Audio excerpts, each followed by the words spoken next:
Greetings, travelers, and welcome back to Goldbound, the challenge series where our rogue, Goldylocked, is exploring the world of Warcraft one zone at a time. Each zone can only be unlocked once a WoW token is earned in his current zones, the price of which is always changing, and right now it's sitting around 280,000 gold. Of course, this is a true solo self-found mission, and Goldie can only obtain items within the zones he has available, through killing, questing, and farming, and the only way to trade those items is by listing them on the auction house. Now, last episode, we wrapped up our time in Red Ridge Mountains, and we purchased a brand new WoW token, and that means one thing: we're ready to spin for a new zone. So without further delay, let's get back into the grind, find out where we're heading next, and dive into the adventure. And before we spin, let's take a quick look at the available zones. First off, we do have Westfall, which grants access to some crazy farms, as well as the Dead Mines dungeon. Then we have Dun Moreau, another starting zone, which would also unlock access to a Warband alt, and a dungeon of Gnomergan. Then there's Duskwood, which we've decided will unlock the Stormwind Stockades dungeon, as well as a few spooky farms itself. Of course there's Burning Steppes, a high-level zone that would also grant access to the Blackrock Mountain, all of its dungeons and raids. And finally, the Swamp of Sorrows, home to a few unique farms, and the Sunken Temple. All solid options, but personally, I'm hoping for Westfall. So let's go ahead and spin.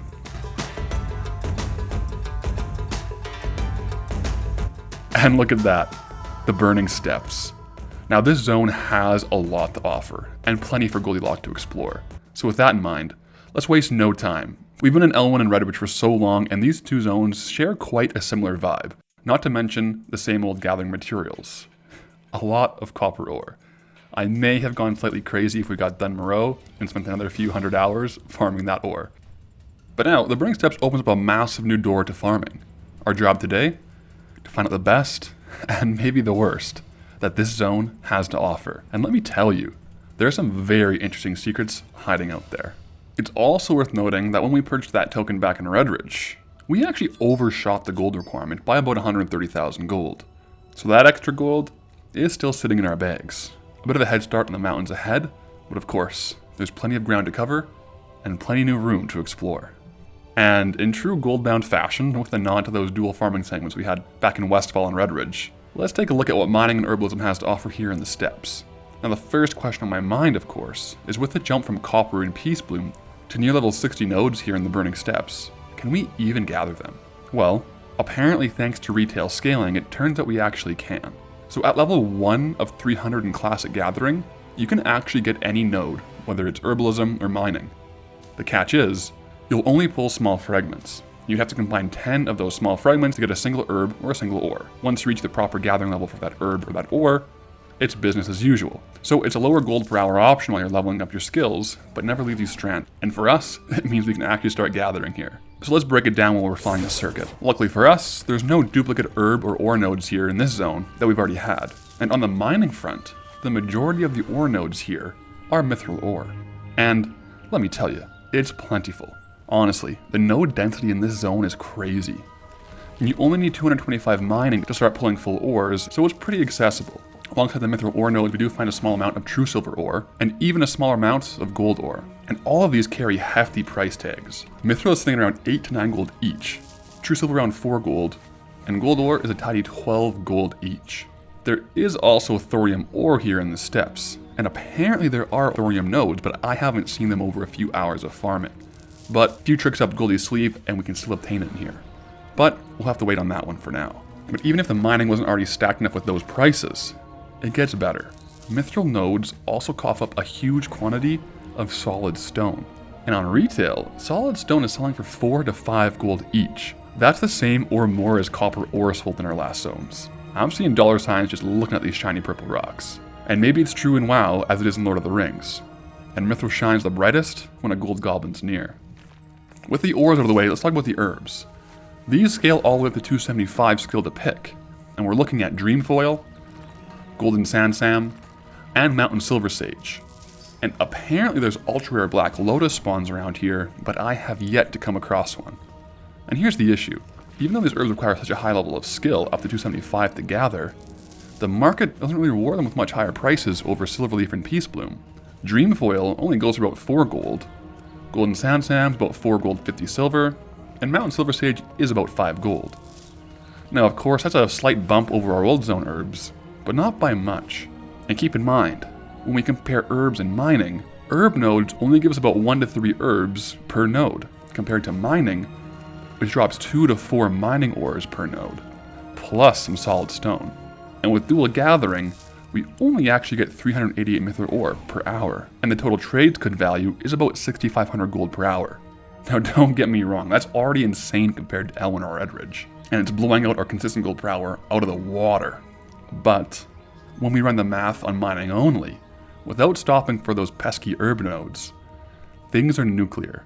We managed to get 704 mithril ore per hour, plus a whopping 1,040 solid stone per hour. At current prices, that's 6,350 gold from mithril, and another 5,550 gold from solid stone. Add in 66 true silver ore, 300 gold, and 32 gold ore, 380 gold, and the total sits at 12,730 gold per hour. And this stuff actually sells pretty fast on retail. This is by far our fastest reliable gold per hour farm on the character.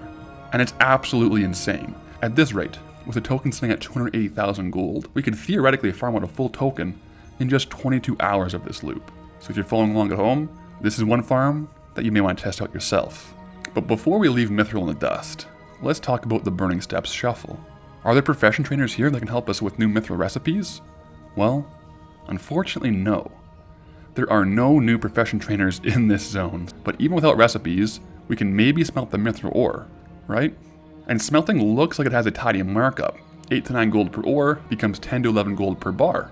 So theoretically, each craft would add 2 to 3 gold of value. And with it being simple AFK smelting, something I definitely want to try out.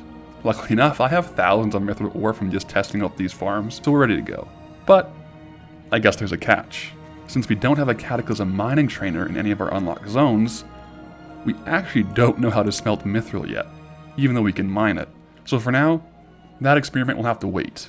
At least the raw stacks of solid stone and mithril ore are pretty much worth a fortune as is. And it's probably worth noting that the only zone available to us right now that would actually give us access to a higher level mining trainer is Duskwood. Duskwood has Matt Johnson, who can train us up in all the kinds of smelting we want to know. So if we roll Duskwood next, we'll revisit this test ourselves.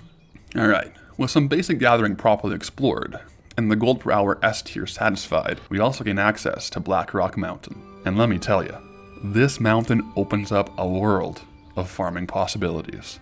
But first, let's make sure our connection is dialed in for peak performance. Thanks to our sponsor ExitLag, you can optimize your connection today using the link in the description or pinned comment. And right now, they're offering 50% off annual plans for new subscriptions. And here's how it works. Once you sign up for ExitLag and install, it automatically finds the fastest and most stable route to the server you're playing on, and it supports over 2,000 games worldwide.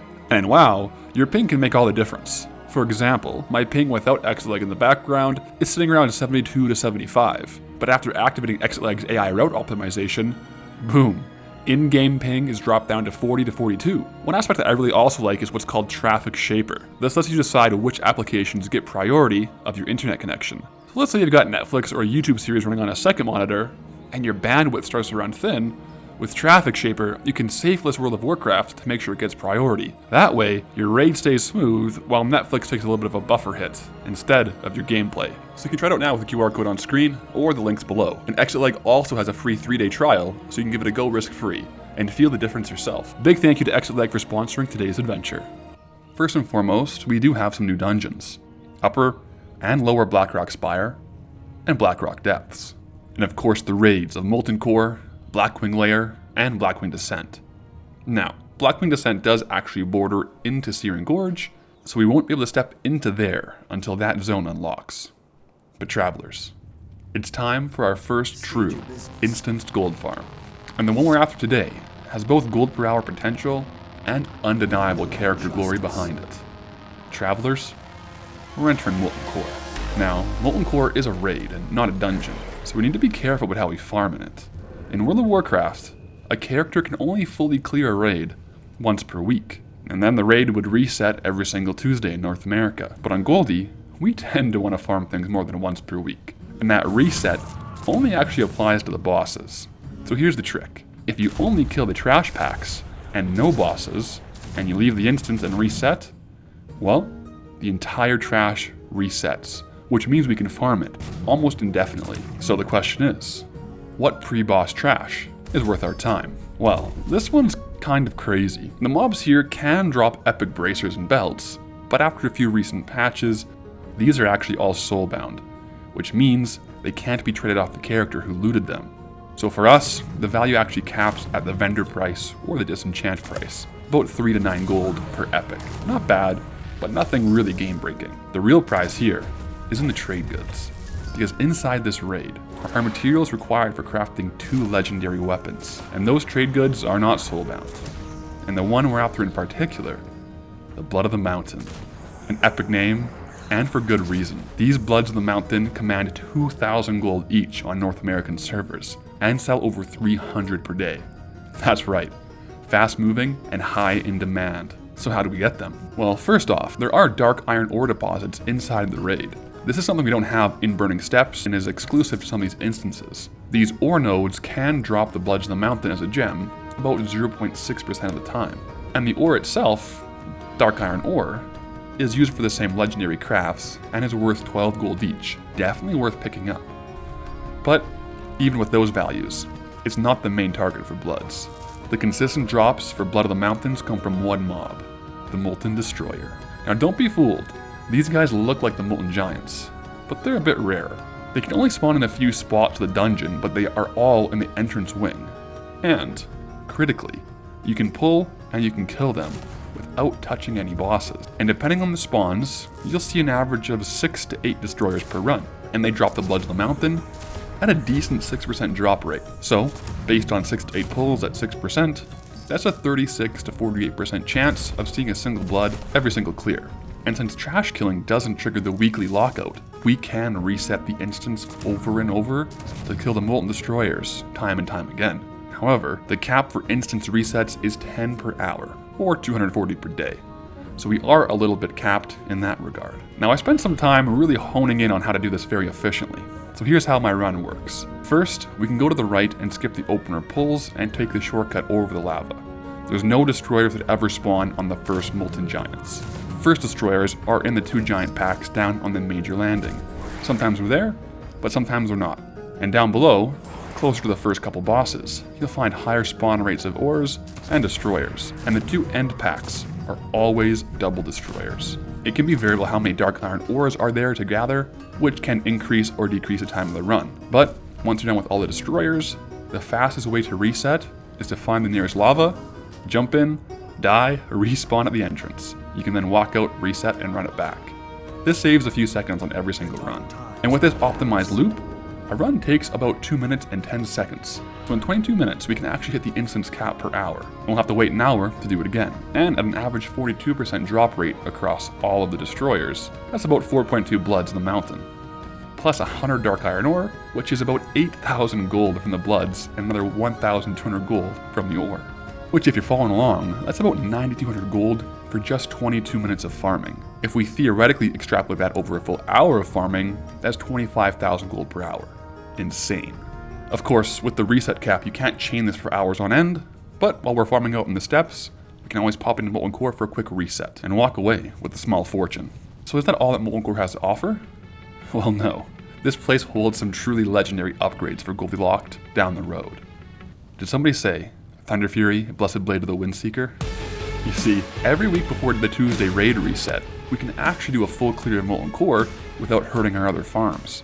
This means we can kill every boss once per week. Now the bosses aren't crazy gold, since most of the things that drop here are soulbound epics. There are still some very cool long-term goals for Goldie. For one, we can theoretically farm the full Rogue Tier 1 set, Night Slayer armor. Not only would that make us look extremely cool, but it's just a really cool set to own, and maybe one day we can have more than just the Tier 1 set. And of course, the big prize for our Rogue, Thunder Fury, Blessed Blade of the Windseeker. So how do we get it? Well, there's 2 legendary reagent drops that are required for this item, the Bindings of the Windseeker. There's 2 bindings, a left and a right, and the right binding drops from Gar, a boss in Molten Core, at about a 3% drop rate. It's also worth noting that Gar also drops some very handy recipes, including one for crafting 18 slot bags. That is, if we can secure some Fellcloth to farm it. And the left binding drops from Baron Geddon, also at a 3% drop rate. But the requirements don't end there. Once you have both bindings, a quest chain unlocks in Silithus. which means Goldie will have to roll lucky on the zone spinner to get over to Kalimdor and to get into Silithus before Thunder Fury can be forged.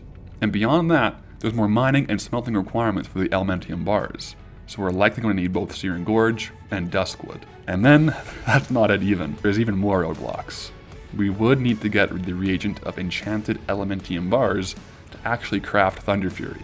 This would require alchemy at 275 for the transmute. Plus, we would need an alchemy trainer who could train it to us, which means more zone unlocks would be required. We would also need a steady supply of thorium and arcane crystals. Now, thorium we can probably handle in the Burning Steppes. Arcane crystals, though, will most certainly come from zones like Winter Spring or Ungrail Crater, where rich thorium vein spawns. Let's just say, the task list to unlock this legendary weapon is long. The only question is, what comes first? The bindings or the zone unlocks? And for our first full clear, did we get lucky? First kill on Gar, unfortunately no bindings. Barongeddon, also unfortunately not. But of course, we also get our first kill on Ragnaros, which is always a thrill. And with Molten Core providing some insane gold per hour farms and some exciting account upgrade paths. But Molten Core didn't leave us entirely empty-handed. Check out this new hat we snagged. It's giving real explorer vibes. I'm feeling a little more like Indiana Locked now, which is kind of fitting with the dungeons coming up later in this episode. For now though, let's slip into a quieter corner of the map, the Whelpling Downs. You see, unlike Redridge, where the whelps vanished after Cataclysm, here in Burning Steppes, there's still plenty of flame-scale broodlings roaming around. And like most whelps in WoW, these little guys carry a rare gem on their loot table, the Dark Whelpling. One of the several variants of whelplings in the game, and it's a dropped battle pet. That means if we loot it, we can sell it. The drop rate from the flame-scale broodlings is pretty brutal, at just 0.08%. So while we're talking about rarity and value, we may as well get killing these guys and get to work. Well, for the low drop rate, the payoff does match the risk here. The Dark Whelpling sells for about 58,500 gold. Now, I'll admit, this spot isn't the most efficient route to farm it. There's other zones with more densely populated whelps that even have a higher drop rate, but we don't have those unlocked yet. So, maybe one day we will farm those, but today is not that day. And while we're here, I'm also running skinning. The scaling works nicely here, so we can start at level 1, so early on we'll get nothing but light leather scraps, but as the skill climbs to 300, we start pulling in some valuable skins of heavy and thick leather. These are worth about 8 to 9 gold a piece, and even the occasional heavy hide, which sells for about 140 gold each, because of its rare 3% drop rate from skinning. Certainly not bad at all. Now we'll want to stash away some of this leather, just in case a juicy leatherworking recipe drops, and we need to power level a warband alt. But even without the pet dropping, the raw leather alone should net us about 12 to 14,000 gold over 1,250 kills, which is a pretty decent baseline even if we go fully dry on the whelp. Of course though, the real prize is that whelpling. And look at this, under 500 kills. Actually insane. We got it way under the drop rate, and only after about 3 hours of grinding, which makes it a pretty decent gold per hour considering it's a 60,000 gold drop, and we got some leather along the way. Honestly, at this point, I'm tempted to farm a second one just to keep it for our own collection. But for now, with luck seemingly on our side, and the looted item value really starting to pick up, it's time to push deeper into the steppes, to really kick it into high gear. So, let's head back into the mountain. And where in the mountain are we going? Well, to the deepest depths of Blackrock Depths. And this dungeon has a special place in WoW's lore. It's the heart of Blackrock Mountain, ruled by the Dark Iron Dwarves. But they're not the only ones lurking here. Several of Ragnaros' minions have carved out their own corners, and after all, this is the pathway into Molten Core. But amidst the sprawling underground city, there's loot to be found. Primarily transmog, but some chances at some very rare transmog in here indeed. Now, about the run itself, there are dozens of different ways to farm Blackrock Depths. Almost all of them are more efficient than what I'm doing today, because our biggest bottleneck here is bag space. Right now we're still stuck with our 14 and 16 slot bags, which means we can't even do a full clear without running out of space and being forced to vendor halfway through. Luckily, the first atrium of the dungeon has a convenient loop, and right by the entrance, there's a vendor. So the plan is simple. We can clear out the full front section, the first 2 rings, dump all the trash, and then head deeper with more bag space. Because waiting for us deeper in the mountain is a frayed not adjacent farm. And being a classic dungeon, Blackrock Depths has a massive loot table, dozens of transmog sets, and more importantly, some world drop epics. Items like the Skullflame Shield, one of my favorite appearances in the game. It's ultra rare, but it's worth close to 500,000 gold if it drops. Today might just be the day we see our first epic BOE. And along the way, the Dark Iron Dwarves do drop relic coffer keys, which we absolutely want to keep, because hidden deeper in the dungeon are relic coffers. Inside those coffers is an item that an old friend in Erebos may be very interested in. I'm talking about Keeper Talhut, the vendor who trades odd little trinkets, like the frayed knots, for battle pets. In this case, the coffers can drop the dark iron baby booties, a grey, unequipable item required to purchase the topaz bobbleworm. And this is even better than the frayed knot in terms of rarity and value. These sell for about 12,000 gold, with an average sale near 5k, and with a 5% drop rate from the coffers, we can snag a couple every couple of runs. And for the topaz bobbleworm, Keeper Talhut also requires 2 other oddities, namely the bear carcass, and maybe my new favorite mace in the game, the appropriately named Stoppable Force. Sadly, we'll need to wait for Burning Crusade zones before we can get our hands onto a stoppable force. For now, the baby booties are the prize, and from here, it's just a literal hop, skip, and a jump back to the mole machine to teleport out of the dungeon, reset, and repeat. The only downside being, again, our tiny bag, so after 1 or 2 runs, we have to fly all the way back to Stormwind, drop our items off in the bank, clear some space, and head back. But this just slows us down a little bit, and the gold is here. And the results? Well, this week we didn't pull the Skullflame Shield, but we did score our first World Drop Epic, Hurricane. This is a classic weapon worth around 60,000 gold, and that's a win in my books for sure, and hopefully the start of many BOE epics for Goldie. We also got a few odds and ends for Transmog that'll round out our roster, which is always good to see. But we're also trying to stockpile some lockboxes, and I'm planning to wait until we filled an entire bank tab before opening them all at once. But we're making a good start here. And speaking of lockboxes, I've heard rumors of an old pickpocketing farm right here in the Burning Steppes. And this one's an interesting little farm. The box we're after is called the Heavy Junk Box, and you can pickpocket these from humanoids around level 50 to 60. And by the Blackrock Stronghold, there are massive packs of mobs just waiting to have their pockets lightened. And the drop rate is actually quite high, and one full pull out here nets us like 3 to 4 boxes. Now, is there anything valuable inside? Well, as rogues, we're lucky and we can actually use lockpicking to open them. When I started cracking into them, the loot tables look kind of unimpressive, and WoW had mostly this junk and a star ruby here and there. But there are rumors. Apparently there's a chance, however small, for Tibu's Blazing Longsword to drop from these, and perhaps some rare recipes as well. And I did a little bit of testing, and I actually got the recipe for the Thorium Boots, which means, since Thorium Boots showed up, even though they're not on the Wowhead loot tables, maybe the Whispers have some truth. And maybe there's a shot at Tibu's Blazing Longsword from these, which right now sells for about 600,000 gold. So, in true classic Goldbound fashion, I farmed up 100 boxes to test it properly. And you really can't make this up. After that first recipe of Thorium Boots, the next 99 were nothing but junk. So unless you're a masochist, you're not cracking these for a profit very consistently. But here's the thing. Heavy junk boxes are actually valuable even unopened. Their user Ravenhold reputation, one of the more painful grinds required for the Insane in the Membrane achievement. It takes 1,405 junk boxes to hit Exalted with this reputation, and because they can't be sold in the auction house, people negotiate in trade chat or in forums for cash on delivery mail deals. Rumor has it that some players will pay up to 200 to 1,000 gold per box, and some will even sell a full 1,405 in a bundle. I saw one Reddit user advertising for 1 million gold for 1,405 junk boxes, including a transfer to their server to give it to them, which is wild. But obviously for Goldylocked, this one is off limits. We can't trade with other players, but for you rogues out there, this is a sneaky little niche that's worth farming.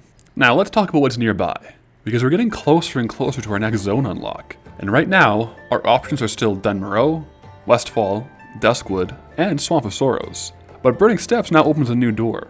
Through the Blackrock Mountain, and we can access the Searing Gorge. And the Searing Gorge isn't just a new farming zone. It unlocks the rest of Blackrock Mountain's raids. That alone would have some massive upgrades for the series. And speaking of upgrades, you might remember we ran a members poll on Warband alts, and the vote was pretty landslide. So, if we unlock a new starting zone like Dunmoreau, we'll spin up a Warband alt strictly for crafting. That way, all those rare recipes we're finding can actually be used on the account. And on the topic of alts, another quick update here. If you've been watching closely, you've probably noticed it's been a bit of a cat and mouse game with me trying to hide Goldie's ever-evolving in-game name through my videos and streams. And over the last couple of weeks, the leaks have been going non-stop, and it's basically been a name change every single day. So, I'm changing the strategy, and from here on out, Goldie will only sell trade goods, and all the transmog gets moved to a secret auction house alt, and I'll still funnel the items through the Warband bank, which means Goldylocked is officially actually named Goldylocked again in-game, and it feels good. And it goes without saying, this transmog alt doesn't provide us any competitive advantage or simplify things other than avoiding auction house snipes from viewers. Also, on the topic of transmog strategy, we're upping our auction threshold. See, right now we have over 800 transmog items on hand, and posting every little 200 gold transmog item takes forever. So from here on out, if it's not worth more than 500 or 700 gold, it'll probably stay in the bank to get vendored or disenchanted, with only the bigger transmog items getting posted, which frees up some time for more repost scans, and also just more farming out in the dungeons. And I think that's enough housekeeping for today, so let's jump back into the action. Our next stop, Lower Blackrock Spire. Now, classic players may know both Upper and Lower Blackrock Spire, but retail players know a very different version of Upper Blackrock Spire. It was reworked in Warlords of Draenor, but the lower portion of Blackrock Spire is as it was in Classic, untouched, and it still has the old loot tables, and they're juicy. Much like Blackrock Depths, our bags are a bit of a limiting factor here, but the loot is worth the chance. And we're hunting the usual dungeon epics, again, Skullflame Shield, but there are two blacksmithing recipes that steal the spotlight here, and both are Arcanite weapon plans. The first one comes from Bannock Grimax, a rare spawn who can drop the plans of the Arcanite Reaper. And this one is about a 10% drop rate, and worth 20 to 30k gold.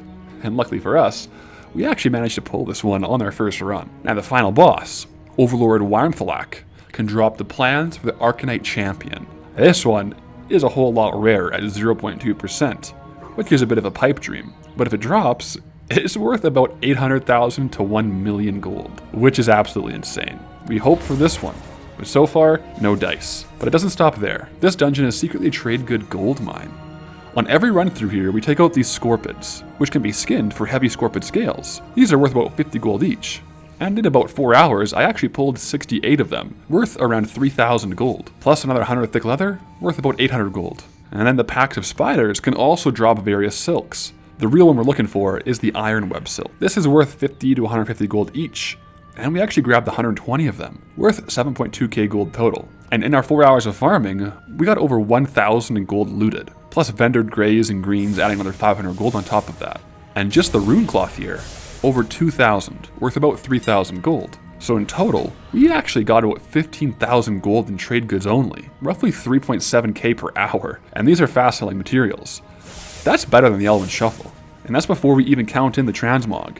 Across 200 plus pieces that we pulled over 4 hours, we averaged 220,000 gold in item value from this dungeon, including the schematic for the Arcane Bomb, worth about 50,000 gold on its own, which really isn't bad for 4 hours, especially considering how inefficiently we're farming this. A fully speed-setted druid could do this 10 times every hour, whereas we're getting a good 3 to 4 runs per hour if we're lucky. And while most of the transmog will sit on the shelves, some pieces are for us. I keep seeing Traveler's gear dropping, and since our intro is Greetings Travelers, I've been collecting the set, and right now we're just missing the Traveler's jerkin. So soon, Goldie will be fully decked out in the Traveler's set. Also, as a fun little bonus, Quartermaster Zygris dropped the Warg Pup. It's not worth much, and it's not even worth posting on the auction house, so I just learned this one, and fittingly named it Stella. So Lower Blackrock Spire?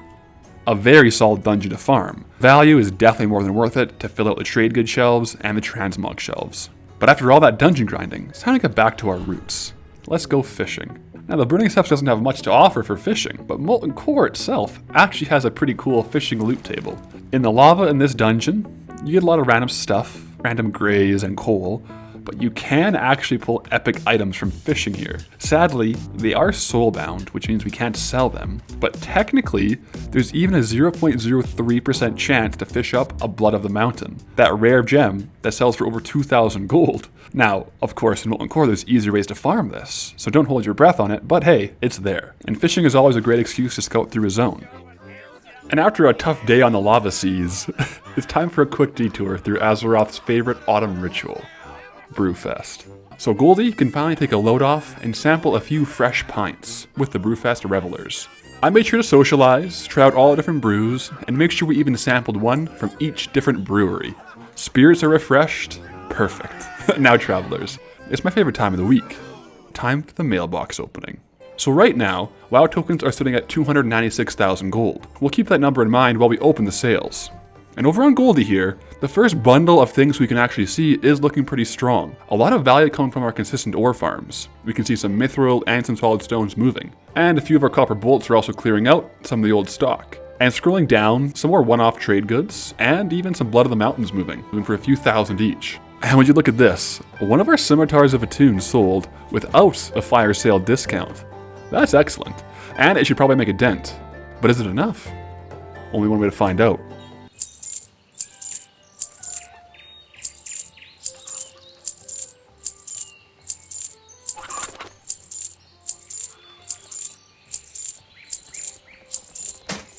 And the current total is sitting at 246,000 gold, which leaves us about 50k short of 296k token. And what's the slash played? Well, 12 days, 22 hours. But of course, we now have a secret transmog alt, where we can list without being concerned that people are sniping our auctions. So let's check their mailbox, and see if we have enough to push this over the line. And would you look at that? Massive value on the transmog alt here. Lots of mid-tier pieces are being sold, but if we scroll all the way down, the big hitter was the Black Venom Blade. This was the row the Silent dropped from Redridge that actually moved pretty quickly, and thankfully on an undisclosed transmog alt for market value. So we'll go ahead and loot all this gold, and we can get it back to Goldie through the Warband Bank. Easy as that. You know, if we can save the mail postage, we're gonna do that. Another token secured, the most expensive one yet, but it was also our fastest clear time so far. So, what zone are we unlocking next? Well, to find out, join me live for the spin on YouTube and Twitch this Monday at 10 a.m. Mountain Time. We'll let fate decide where Goldie ventures next. And if you can't catch the stream, it'll be posted on the channel as a VOD. But I'm curious, and let me know in the comments, where do you want to see Goldie go next? And with the pacing of this Burning Steps video, should we implement some maybe gold slowdown techniques for our next unlocks? Let me know down below. And until then, go with honor, friend.